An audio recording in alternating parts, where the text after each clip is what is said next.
Hello, healing warriors and healers. So today we're going to be talking about coping with anxiety through self-regulation. Hi, I'm Deborah Rogers, holistic occupational therapist, and thanks for joining me today on this topic.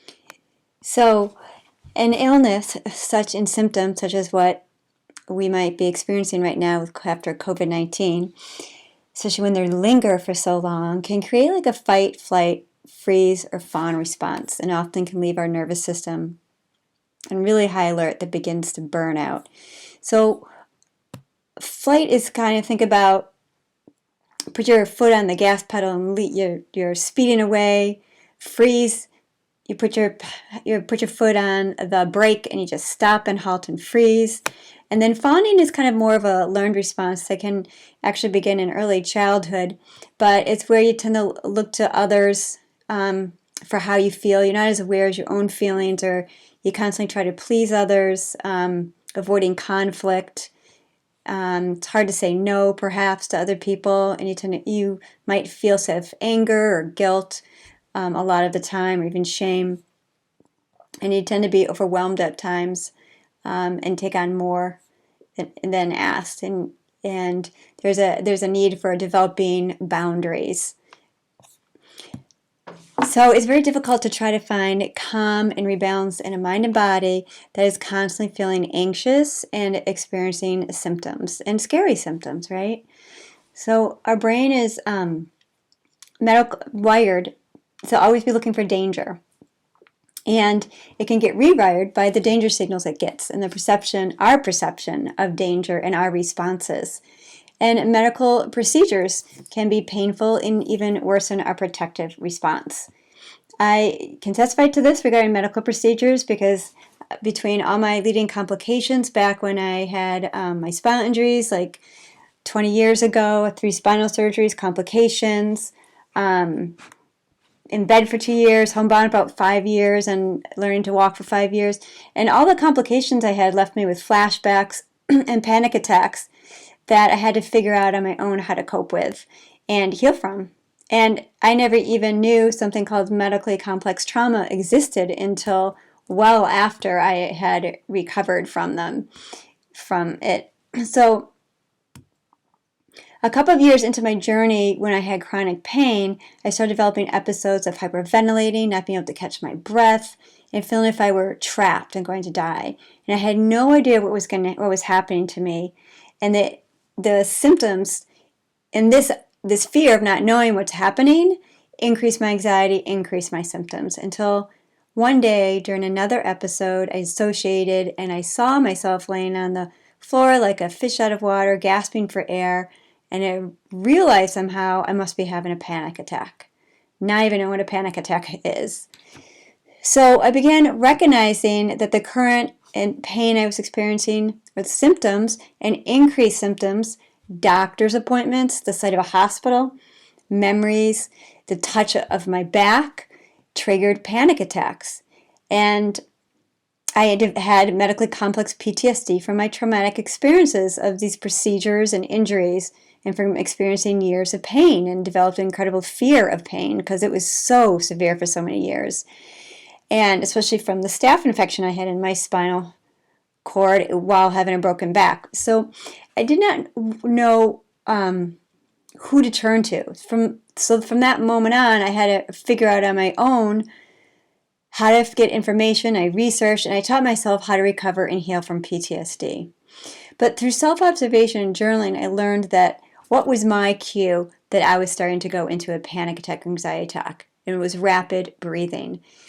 So immediately I initiated a breathing activity like you've done, where it's the slow breathing and the long, slow exhalations, trying to calm my system. And I imagined an image of a place that felt safe, just like the safe place visualization that we did. And I practiced that over and over until it actually became an automatic conditioned response.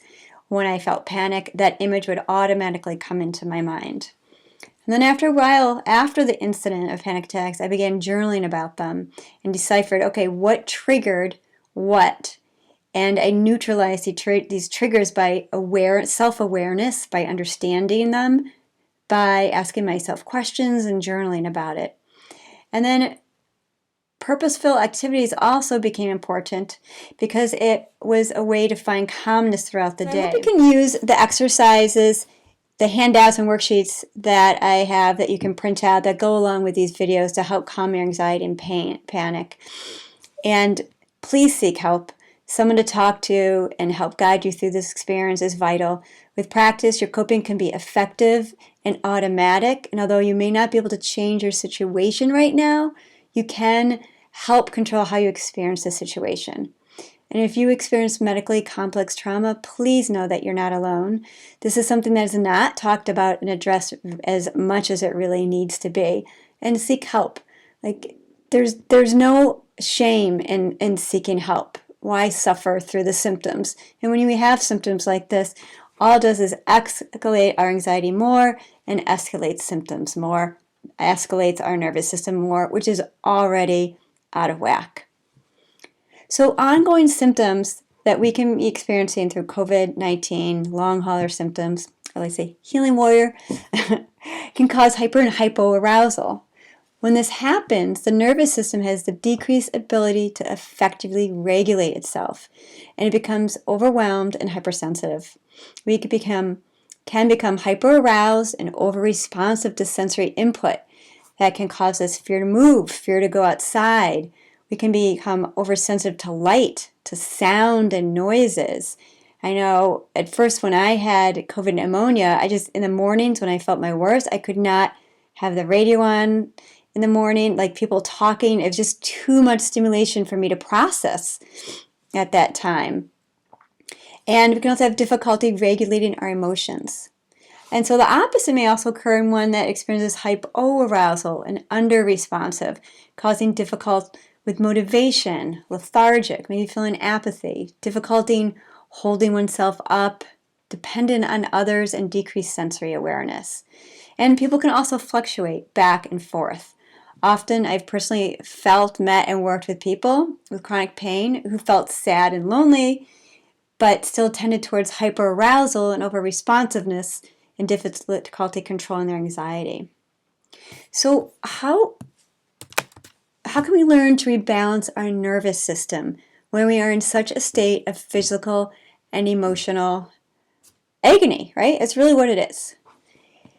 So what I developed is something called the self-regulation program, and it's called How is Your Top Spinning? And your top is your nervous system. Because even if you are working with other healthcare professionals and you require medication, just like I have to take medication to help control my symptoms, I know I still have the power to help retrain my system to cope and stay in a more balanced state. I can help rebalance it. And also, that helps me feel a sense of greater self-empowerment and greater well-being. And less anxiety. When we feel like we have control, we can feel less anxiety. This leads to better sleep, better digestion, less inflammation, less pain or less symptoms, because our brain and nervous system know that, okay, we're not in danger and can tone down its protective response. And it takes a lot of practice, so don't give up. But the idea is, think of like a hurricane. There's chaos whipping around, whipping around, okay? That's all our medical crap, our symptoms, everything. But in that hurricane is the eye of the storm. And what's the eye of the storm but calmness?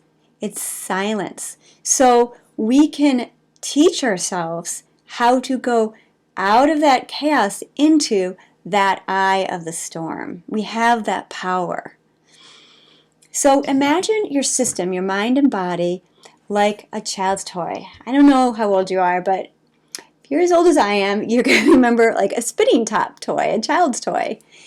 And when it's spinning too fast, what happens? It flies off the table, right? Loses control. When it's spinning too slow, what happens?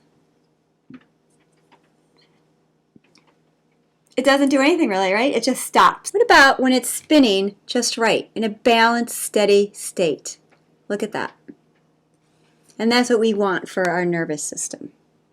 That's what we want to retrain our nervous system to do. When people feel increased pain, or increased symptoms, shortness of breath, anger, anxiety, often their top or their nervous system is spinning fast, right? Like this, like that. And it needs to slow down and calm itself. When people's systems are just right, we're in a balanced state. When people's systems are spinning too slow, it starts wobbling, faltering, and then it stops.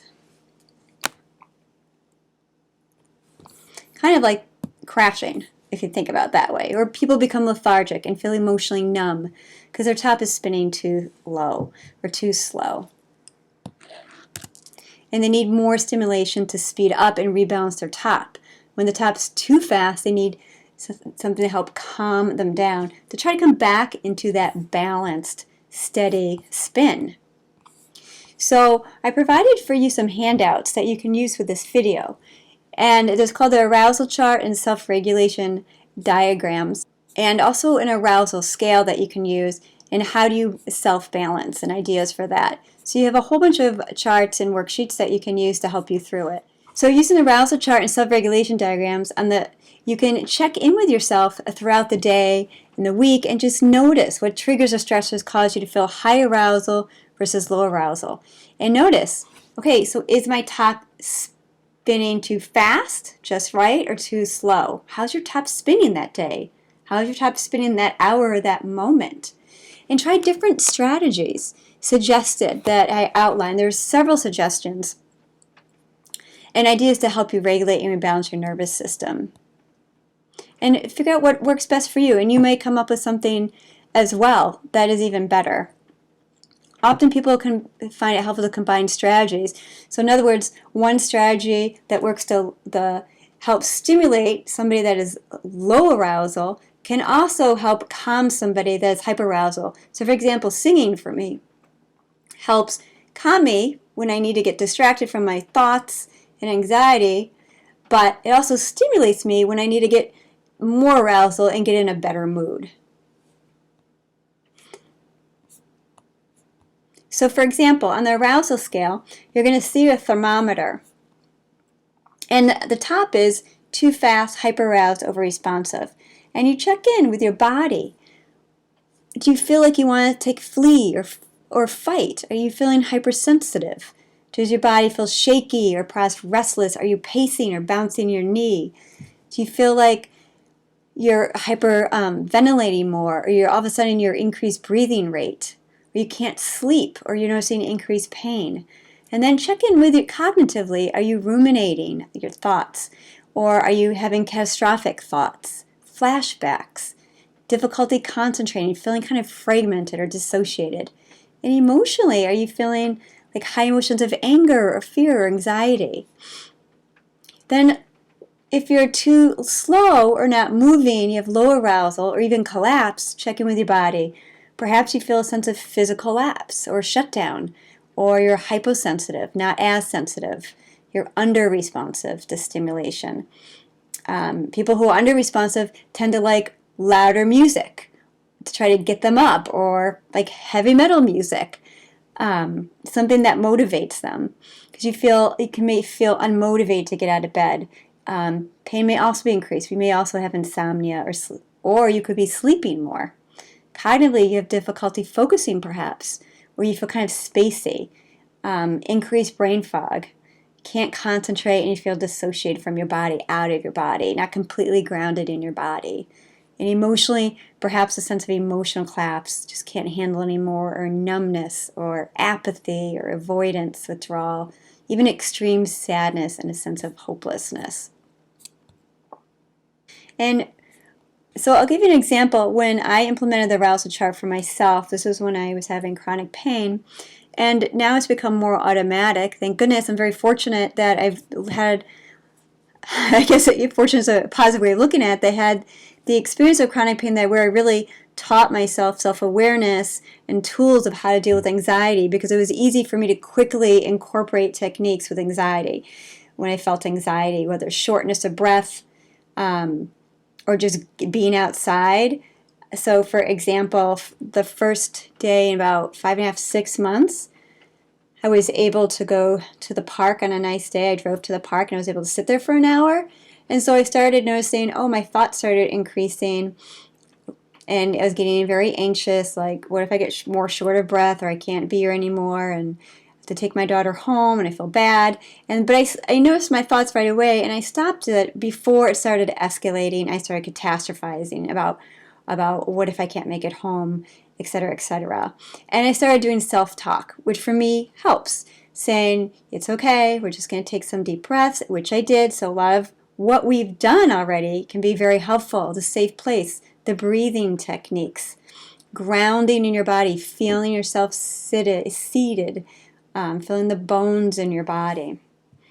Another example is that I noticed every day for a week when I was multitasking and moving too fast, it triggered anxiety, but also triggered shortness of breath, muscle tensions, my thoughts began to race, and the symptoms intensified. So my top was spinning, my nervous system was spinning way too fast, and I was too hyper-aroused and overreactive and over-responsive to all the stimuli, and I was actually starting to get frustrated.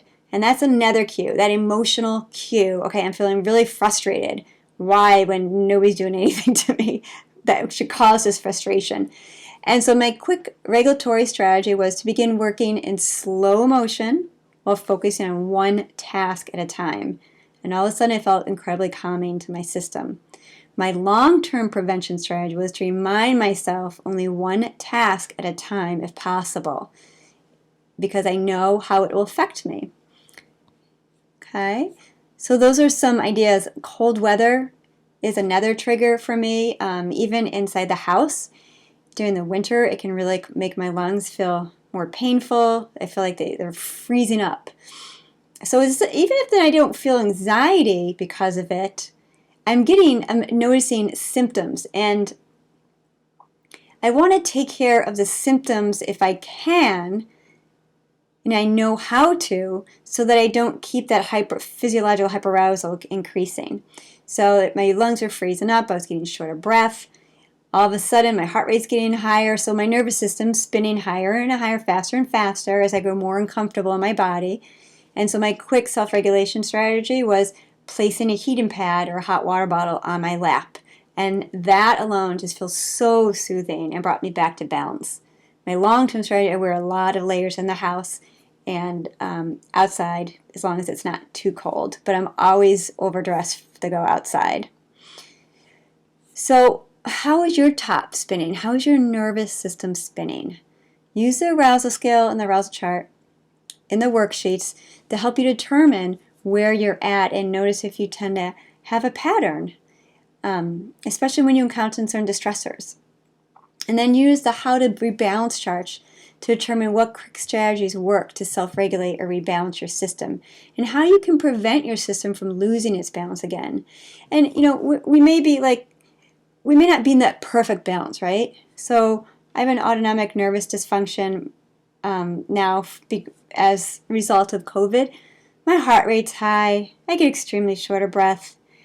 So I'm not always, so I am kind of hyper aroused, right? But it's pretty easy to get even more hyper aroused. So I may not come all the way back to steady. And you know what? I am training myself so I can get to there many times, not always, but I can at least bring myself down, right? So it's all about getting that sense of control and retraining the body so we can get ourselves down, down, down, and we don't escalate so much, because when we escalate, the symptoms can also escalate. The mind and body act as a unit, okay? They respond to one another. I found that using this spinning theory works so helpful for me, because when I had pain, and even now it's become automatic, because I developed this habit of checking in with myself and preventing that hyperarousal, with long-term benefits of decreasing my pain back then, as well as creating a greater sense of control over the symptoms and self-empowerment. And I really hope this can help you too. So use the chart to see if there's any ideas that work for you. Some examples would be deep pressure can tend to be very calming for people, especially when they're hyper aroused. You can get a weighted blanket, a lap blanket that's weighted, People don't have that. It can be costly. I say, if you have weights at home or rice bags, put them on your feet or your lap and see if that helps. For people who need to be more aroused, light touch can tend to be helpful. And the other thing is to calm one, stroking down with deep, slow pressure can be calming. Stroking up quickly can be arousing. Another thing could be aromatherapy. Lavender can be very calming. Eucalyptus or lemon could be more arousing. Same with tea. There could be mint tea is more arousing, chamomile tea is more calming, and the warmth is also calming. You could also do cold versus warm. Sometimes people found ice on the back of their neck can be calming, but it also could be stimulating. So it's really trying to figure out, playing with it and see what works for you. There's so many different techniques that you can use. There's also something called beanbag tapping, which I love. And it's a deep pressure technique that increases body awareness and alertness, but also can be very calming or actually balancing to the nervous system. And so you take a beanbag, or you just take your hand, you cup your hand, and just with lovely kindness, you firmly tap the palm of your hand. You can work down and up, across to the body, up and down. And you can do it to your legs too, cupping your legs.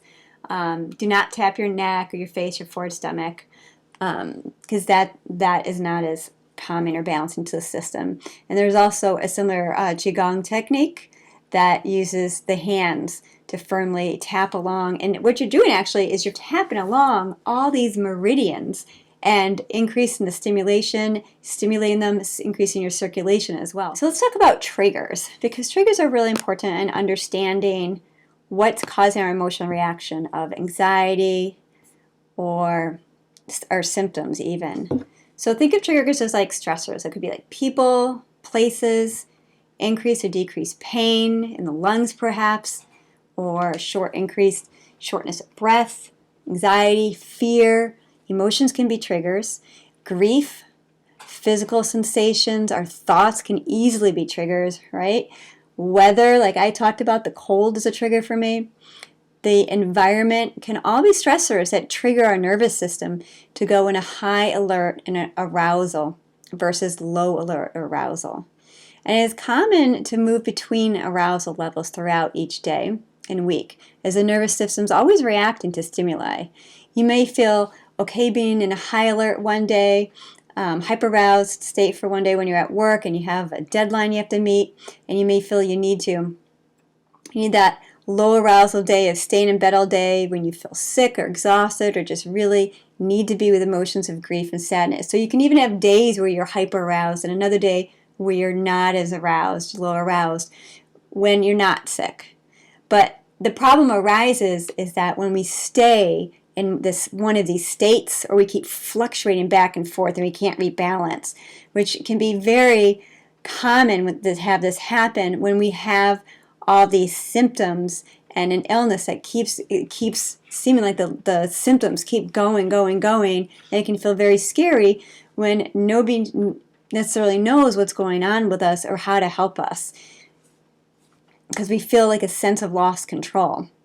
So often people feel hyper-aroused, anxious, fearful, with catastrophizing, whatever thoughts that lead to a cycle of being in continuous stress response. And then the nervous system becomes over-responsive to stimuli, just like light touch or a memory can be perceived as a threat and a trigger, a stress reaction. Among many stressors in our lives, often the experience of pain is on top of the list as a perceived threat, or shortness of breath, or high heart rate might feel like that for you, or perhaps the gut issues might feel like that for you.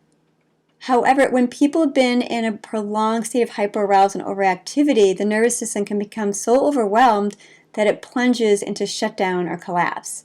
So have you ever had a day in which you felt like you just couldn't handle anything or get out of bed?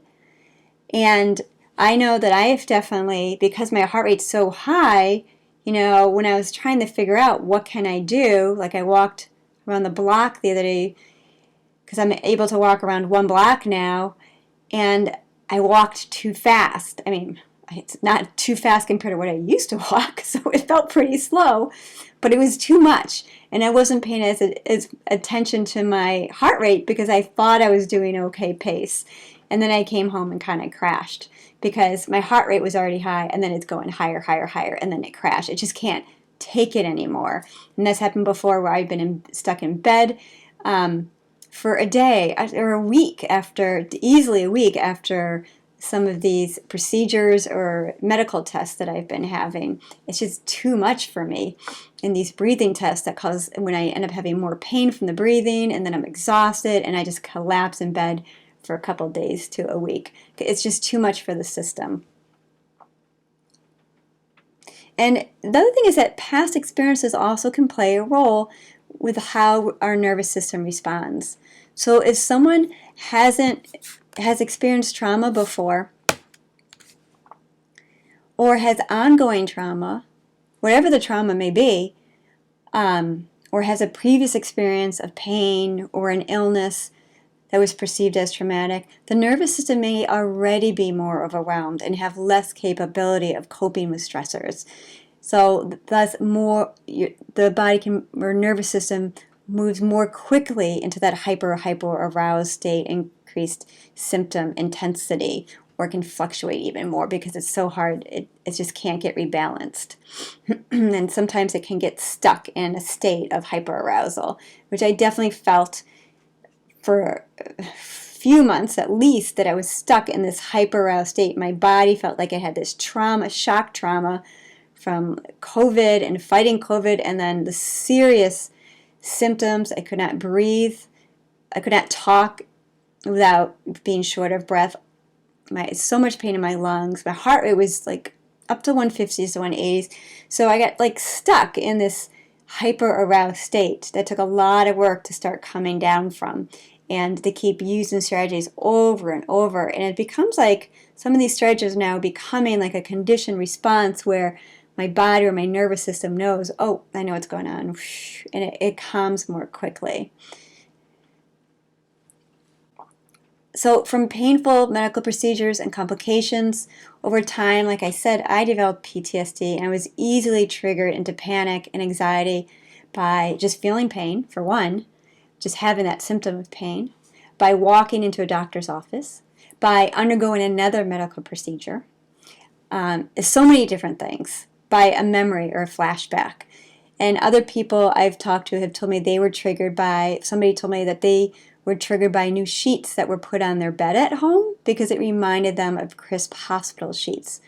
Another person said that an alarm, their alarm clock, reminded them of the alarms that they heard in the hospitals, and that was their trigger.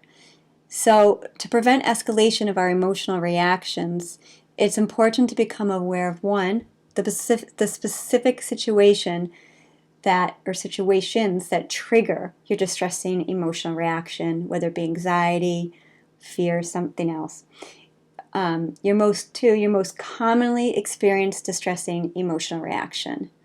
And that easily could be anxiety. And specific indicators that you're experiencing anxiety or panic. How do you know you're experiencing anxiety? How do you know you're experiencing fear?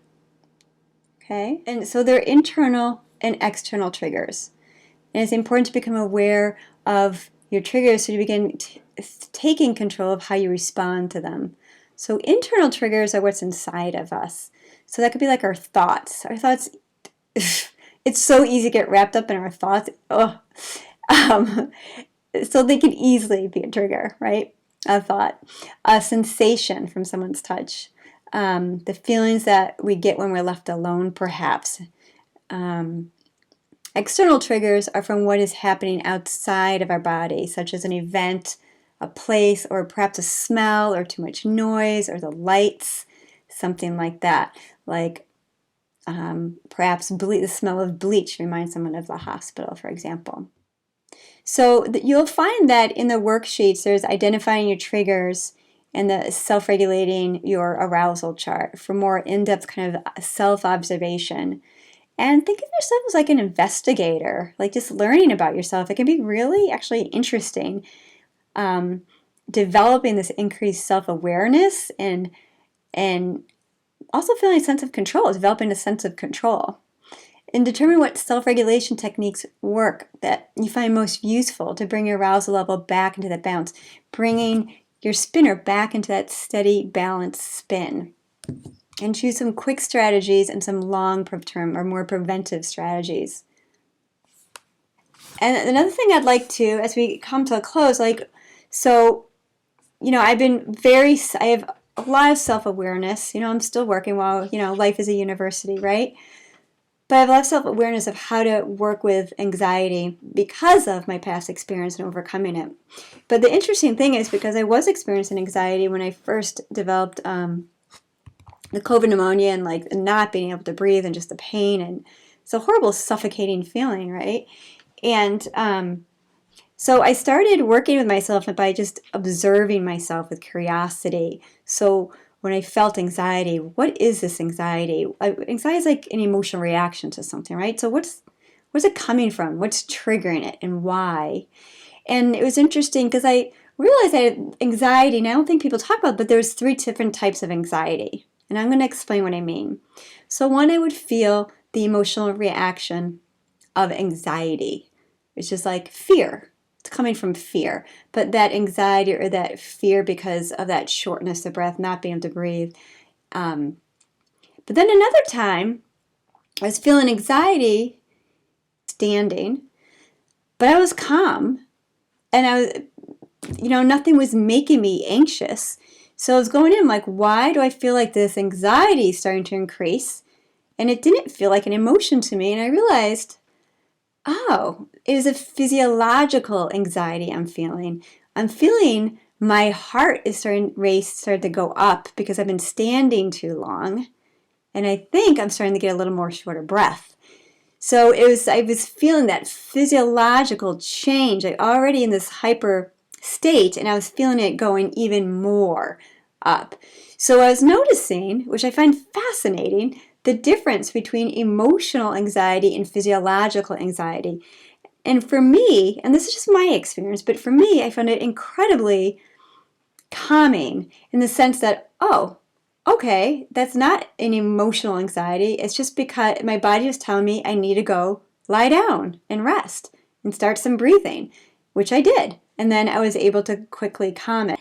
And then the third anxiety I discovered is there was one day I was just feeling this anxiety building up. It's like, ugh, I just want to throw up this anxiety, right? So I went in and I was observing, and I like to dialogue with my emotions, like my body, like what's the sensations here? What am I feeling? Labeling, and I'm like, so what's underneath this anxiety? And I got an image of many different emotions. And so I went, I'm like, well, what are the emotions? And then I labeled them. Oh, fear. Oh, frustration. And I felt them. I allowed myself to feel them. Like frustration was huge. So, and sadness, loneliness. And what I realized is it was from being, we were in lockdown for a long time, and then I got COVID pneumonia. And I'd basically been stuck in my house for 6 months, on top of even after the lockdown. So the problem is I was just feeling so claustrophobic and just wanting to get out of my bed and get out of my house. I'm so sick of being stuck there and not being able to go anywhere and see anyone. So I was feeling not anxiety as much as all these other individual emotions that wanted to come up, that needed to be listened to, heard, and processed. And so what you can do is, if you feel like an emotion is trying to come up, just lean into it a little and then lean out. And then lean into it like, oh, hi, your fear. And lean out. Lean in again. Oh, I see you. I'm sorry you're feeling fear. Or nice to meet you. Hello. And then you can lean out. Maybe have an image of a special place that makes you feel comfortable. Do your breathing exercises or look around to keep you grounded. And then lean in a little more. Because emotions are energy in motion.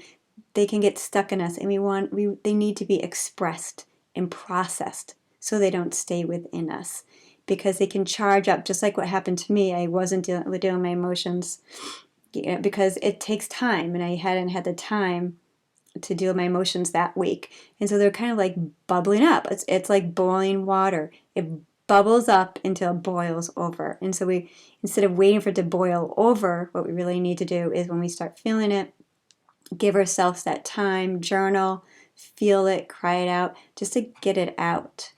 And what I consider, when you're leaning in, think of like when you make friends with somebody. When you meet someone, you're really like an acquaintance, right? You meet someone, you don't know if you'll see that person again, maybe you will. You don't know what's going to come of the relationship. And then you build this acquaintance over time, meeting the person again, going out with the person, get to know the person a little better. So the acquaintance builds, that relationship builds into a friendship. Because the whole idea is, we want to befriend our emotions, befriend our body, and really befriend ourselves, right? With compassion and nurturing. And so we're trying to come in and just befriend that part of us. Like, oh, this is what I'm experiencing. Befriending our experience, even. All right. So why don't we end with just a really quick, just another technique that you can use. And it's just a quick, simple technique of breathing with focus counting. And what it is, you can keep your eyes open for this if you'd like, or you can close them. But we're going to be counting with our fingers. And when you do, I invite you to focus on the touch of your fingers. You can even look at your fingers, because sometimes that can, that gives your mind something to do. So it distracts your mind from all those thoughts, and just feeling and looking at your fingers as we breathe. Okay?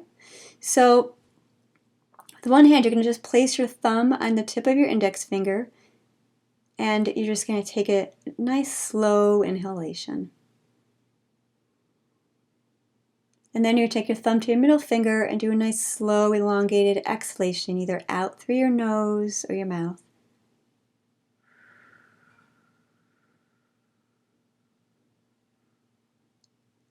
Then your thumb goes to your ring finger as you breathe in. You can even rub your finger, get that extra sensation if that's helpful. And your thumb to your pinky as you exhale. With a relaxed jaw. And if your mouth is closed, also relaxed jaw, perhaps putting your tongue on the roof of your mouth. Now we're going to go to our other hand. Breathing in as we touch our thumb to our index finger. Breathing out as we touch our thumb to the middle finger. I actually like to look away and actually feel it. Breathing in as we touch our thumb to the ring finger. And breathing out as we touch our thumb to the pinky.